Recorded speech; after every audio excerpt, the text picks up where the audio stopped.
Good afternoon, generals, and welcome to another episode from Men Around the Führer. Today's tale is about Odilo Globocnik. We can describe as it is a chronicle of profound contradiction, a figure simultaneously described as an ambitious, charming organizer and a merciless, fanatical executioner, a man who left behind a trail of 2 million murdered souls, yet whose greatest fear was administrative disorder. His life, spanning the rise and cataclysmic fall of the German National Socialist Workers' Party, offers a chilling study in ideological devotion channeled into industrial-scale atrocity. Odilo Globocnik was born in Trieste on April 21, 1904, when the city was still the principal seaport of the Austro-Hungarian monarchy. His heritage was a true reflection of the multinational melting pot from which he sprang. His father was Slovene, while his mother hailed from a Serbo-Croatian family in Hungary. Yet despite this mixed background, his father, Franz Globocnik, insisted fiercely that German be the language spoken within the home, instilling in young Odilo an overriding propensity to identify with the German culture. This Germanized borderlands upbringing, set against a backdrop of competing ethnicities, may have fueled a psychological need for later zealotry, compelling him to prove his commitment to the cause was absolutely pure. Globocnik's ancestral line was one of loyal imperial service. His paternal great-grandfather had been a physician who participated in Austria's 1809 campaign against Napoleon, and his father served first as a cavalry lieutenant before becoming a senior postal official. At the tender age of 11, in 1915, Odilo was sent to the military lower secondary school in St. Pölten, embarking on a path his father deemed respectable. School records painted the portrait of a model student, ambitious, quiet, diligent, and of exemplary conduct. But the dissolution of the Austro-Hungarian Empire after the Great War, coupled with his father's death in 1919, dramatically altered the family's fortunes. Relocating to Austrian Carinthia, near the Slovene fringe, the young man began to immerse himself in the intense, often violent political struggles of the newly diminished Austrian Republic. Although only a teenager, Globocnik later claimed exaggerated heroics during the border conflicts around Grafenstein and Bleiburg. He finished school with distinction in 1923 and briefly attempted to study in Vienna, registering as a master builder. However, formal academic life was short-lived, and he returned to Klagenfurt, working first as a power plant construction manager and later as a building site supervisor for high-rise buildings. It was during these years that his clandestine political life began to eclipse his civilian occupation. Globocnik joined the National Socialists in Austria in 1931, throwing himself into the organization with ferocious energy. He was deeply influenced by the party's tenets, particularly its severe anti-Semitism. He engaged in illegal activities, moving funds and intelligence through a complex network running between Klagenfurt, Trieste, Munich, and Milan. This conspiratorial work, taking place between 1923 and 1936, was so dark and subterranean that Siegfried Pucher referred to them as his dark years. His fanaticism led him into outright terrorism, and while he was not always the actual perpetrator, he was reputed to have been involved in bombings against Jewish businesses, activities for which he was imprisoned several times on charges of high treason. These actions won him powerful mentors, particularly Reinhard Heydrich, chief of the security service, who brought Globocnik into the protection squad in September 1934. Through these connections, Globocnik aligned himself not merely with a political party, but with the most ruthless wing of the movement, marking him as a man driven by ideological ardor and willing to employ radical methods.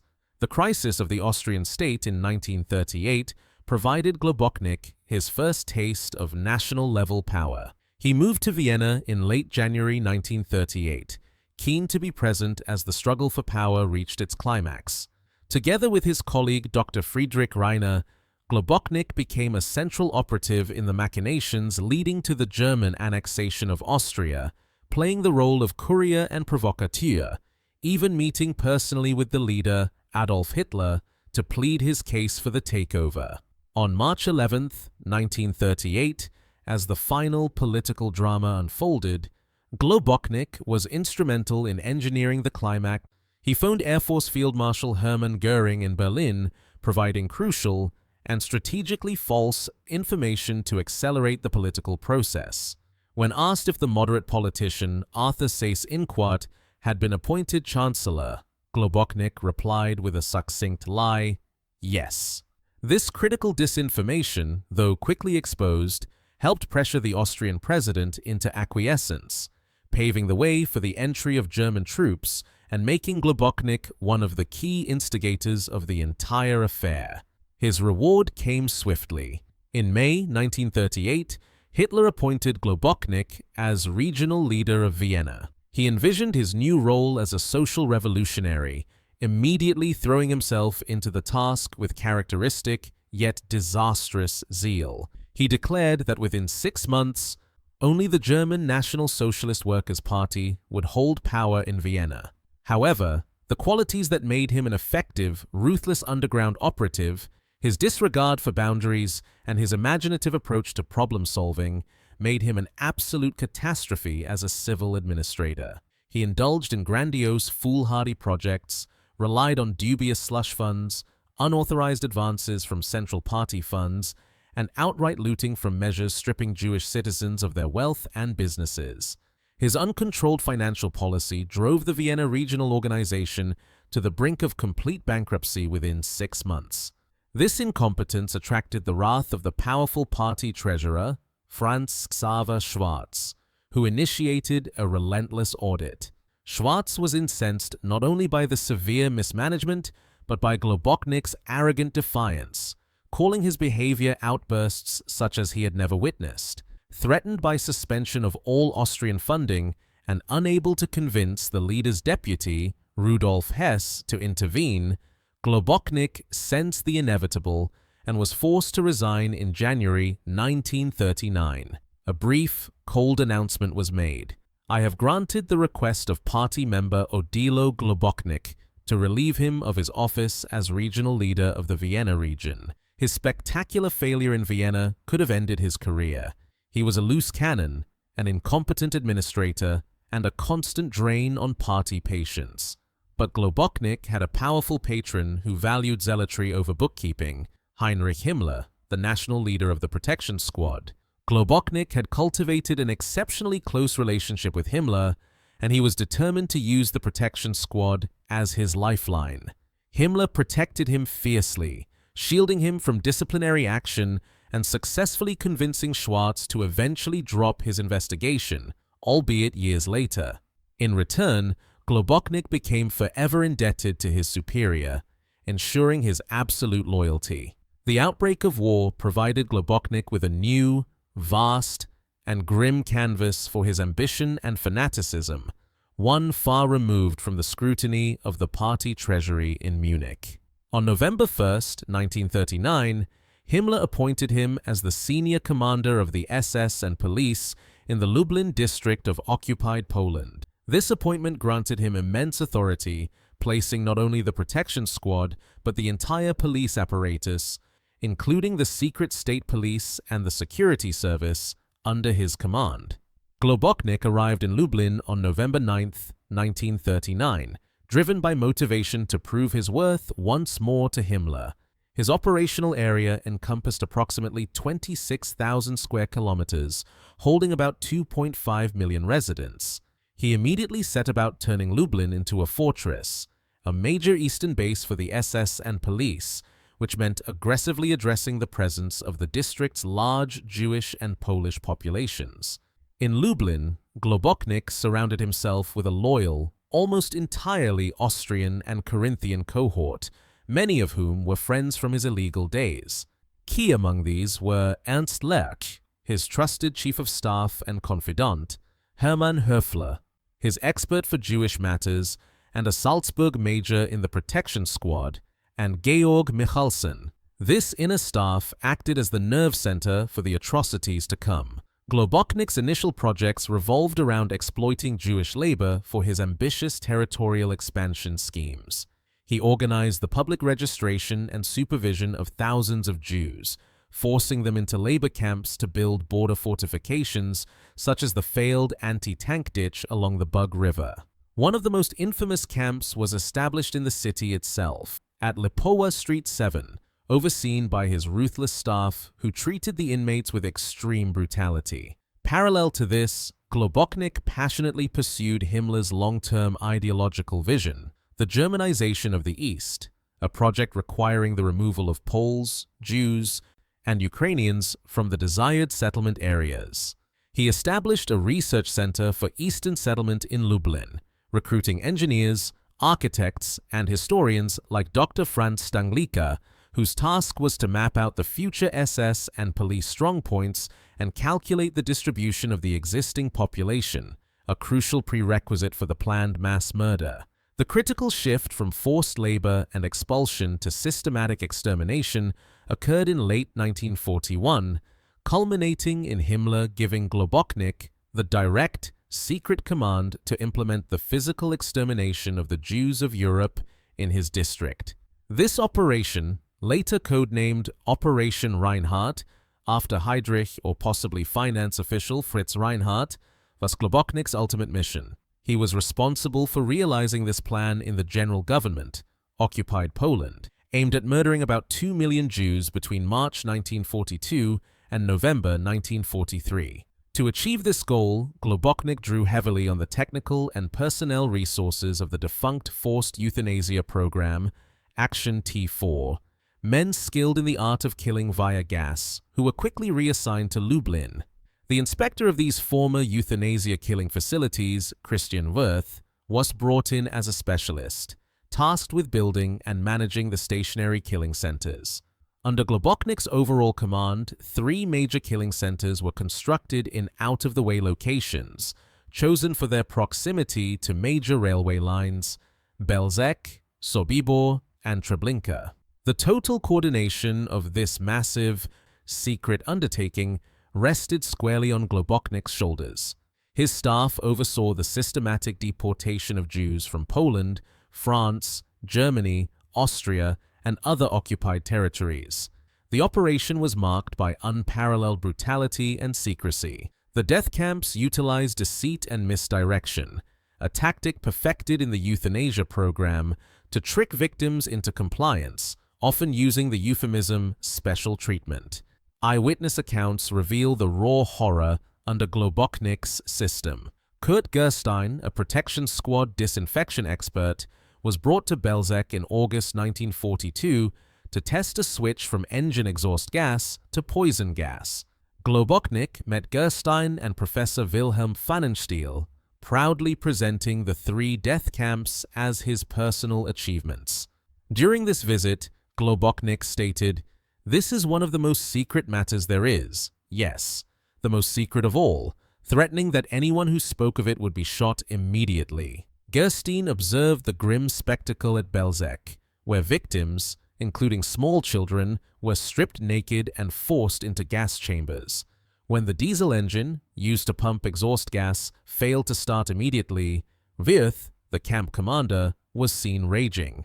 Globocnik, reflecting the ultimate depth of his fanaticism, later recounted that when asked if burying the bodies instead of cremating them would lead to future generations judging their actions, he responded, "I am of the opposite opinion, that bronze tablets should be sunk into the ground upon which it is held that we had the courage to implement this great and necessary work." Globocnik's ambition extended beyond merely killing. He oversaw the ruthless plundering of his victims. He tasked his men with collecting and categorizing the valuables, gold, money, jewels, textiles, and possessions, seized from the nearly 2 million dead. This plunder was not only massive in scale, reaching a total value of 178 million Reichsmarks, but was viewed by Globocnik as the economic triumph of Operation Reinhard. He proudly submitted a final financial report on the operation's economic outcome to Himmler, emphasizing the need for all vouchers and documents pertaining to this matter to be destroyed immediately to maintain secrecy. His eagerness to account for the assets stemmed directly from his desire to put behind him the disgrace of his financial mismanagement in Vienna and dispel the impression that he did not maintain the necessary order in all economic matters. Despite directing a slaughter of unimaginable scale, Globocnik's personality exhibited striking complexities. His staff described him as generally a good-natured, quiet, and sensitive person, albeit consumed by overwhelming ambition. Commander Rudolf Höss, who found him boastful, noted that Globocnik spoke of the genocide in his Viennese dialect in a comfortable conversational tone, as if it were the most harmless stories. When confronted with failure or stress, however, he could buckle. After a visit to one of the camps, Globocnik reportedly secluded himself in his bedroom for days. This immense stress, coupled with his heavy consumption of coffee and alcohol, particularly cognac, likely led to periods of instability. His longtime adjutant, Max Runhoff, observed Globocnik occasionally looking preoccupied with worry. By May 1943, after overseeing the murder of millions and simultaneously launching the politically contentious expulsion of Poles, Globocnik suffered a nervous breakdown. Adding to his turmoil was a personal crisis manufactured by his superiors. In 1941, Globocnik had become engaged to Irmgard Rickheim, a younger woman from Berlin who worked in his office. He loved her fiercely. However, the engagement was viewed unfavorably by Himmler, who believed the woman was unsuitable for his powerful protection squad leader. Following an anonymous letter detailing alleged misconduct by Rickheim, Himmler took the extraordinarily personalized action of commanding Globocnik to dissolve the relationship. Globocnik, the man who dared to lie to Göring and who routinely ignored ministerial directives in Poland, was utterly obedient to Himmler in this personal matter. He resignedly agreed to terminate the engagement, confessing to a staff member that he was forced by Himmler's thinly veiled order. This is not a recommendation and not well-meant advice, but a command. Globocnik valued his career and standing within the protection squad hierarchy above his personal happiness, demonstrating utter subservience to his patron. Even as Operation Reinhard drew to a close in mid-1943, Globocnik remained pathologically obsessed with the other pillar of his mission, the demographic cleansing of the East. He was described as a Germanization and repopulation fetishist. The expulsion, known as the first step of the General Plan East, targeted the Zamość lands. Starting in November 1942, Globocnik forcibly expelled tens of thousands of Polish peasants, at least 110,000, possibly closer to 200,000, from their farms and villages to make room for ethnic German settlers in SS and police strongpoints. This operation was extremely poorly managed and provoked massive armed resistance from Polish partisan groups, destabilizing the region and threatening food supplies needed for the fighting front. His superior, Friedrich Wilhelm Krüger, bitterly complained that Globocnik's recklessness was disrupting the entire structure of the protection squad and police. Globocnik defended his actions fanatically, arguing for the necessity of radical steps to secure the East. He sought to institutionalize the classification of Polish victims, sending those capable of re-Germanization to special centers for further investigation, routing able-bodied workers to labor camps, and directing the old and young to their deaths. Despite the mounting military failures of the Reich and the utter chaos his policies created, Himmler continued to shield him, praising his great and unique services. Nonetheless, the failure of the Zamość colonization and the escalating bureaucratic conflicts ultimately made his position in Lublin untenable. In September 1943, following the formal conclusion of Operation Reinhard, Globocnik was transferred to the Adriatic coastal zone, the area encompassing his birthplace of Trieste. He was appointed senior commander of the SS and police for this region, a role that continued his work of persecution, including the deportation and annihilation of Italian Jews and suppression of partisan groups. He took his inner circle of staff with him, including Lurch, Höfler, and Michalsen. In his new post, Globocnik continued to pursue the elusive markers of ideological triumph. He finalized his marriage to Laura Peterschinegg in October 1944. He also campaigned relentlessly for medals, leaning heavily on his old friend Dr. Friedrich Reinhardt, now regional leader of Carinthia, to press Berlin for recognition. Reinhardt's efforts paid off, and as late as January 1945, Globocnik was awarded the German Cross in silver for his fabricated heroics in constructing defensive lines in the face of the advancing enemy. Even with the collapse of the regime imminent, Globocnik remained consumed by ambition, dictating letters to ensure his latest decorations were correctly entered into his personnel file.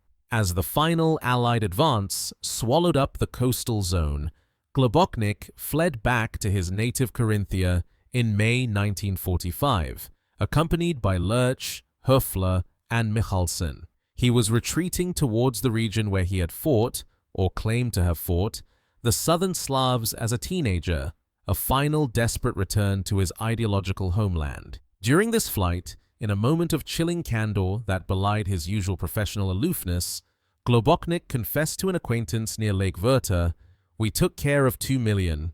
I'll probably have to pay for that now." His final hideout was a remote cottage on the Mooslacher alpine pasture near Paternion, where he joined Rayner and his staff. British forces, acting on a tip from a disgruntled protection squad deserter, tracked the group down, believing they were hunting for Rayner and a potential werewolf resistance group leader. On the morning of May 31st, 1945, a British patrol, the 4th Queen's Own Hussars, surrounded and captured the men at the Alpine hut. Globocnik, anticipating capture, had carefully prepared an alternate identity. Dressed in a navy blue business suit, he claimed to be a merchant named König from Klagenfurt, an engineer providing advice on fortifications to Reinhardt. The other prisoners, including Lurch, who was found with a cyanide capsule, admitted their identities, but Globocnik maintained his cover story, almost convincing his captors. However, the fact that he was sharing the small private room with Reinhardt made the British officers deeply suspicious. Major Alexander Ramsey decided on a small trap. He walked onto a small balcony and shouted Globocnik's true name in parade ground tones. Globocnik, despite his best efforts, involuntarily reacted, betraying his identity. His cover was blown. He was marched away under guard. Globocnik had already hidden a glass cyanide phial under his tongue, preparing himself for this exact moment since the early morning. Without further hesitation, he pushed the capsule between his teeth and bit down. The major in the protection squad, the former regional leader of Vienna, and the man who had organized the murder of millions, collapsed. The regimental medical officer, Captain M.M. Lee, rushed to his side but could not save him, confirming he was deeply comatose, suffering from cyanide poisoning, and died within minutes. Globocnik's body was identified by Reinhardt and his remaining captured staff. The man who dreamt of immortalizing his atrocities on bronze tablets was swiftly and ignominiously buried by the regimental police in the dirty shirt and trousers he was wearing in a simple, unmarked grave in the Sautraten, the pig meadow, near the Drau River in Paternion. For the one-time genocidal killer, his end was a sudden, silent erasure, a physical disappearance matching the oblivion he had sought to impose upon millions. The tale of Odilo Globocnik serves as a harrowing analogy for the destructive power of radical ideology stripped of human constraint. He acted as a highly pressurized industrial pump, diverting the foul sewage of racial fanaticism into the machinery of bureaucracy and technology, achieving mechanical efficiency in mass murder where others had faltered, leaving behind not merely a trail of bodies, but a monumental invoice of stolen lives and treasure, meticulously catalogued before the entire operation, and ultimately the operator himself, was crushed into silence.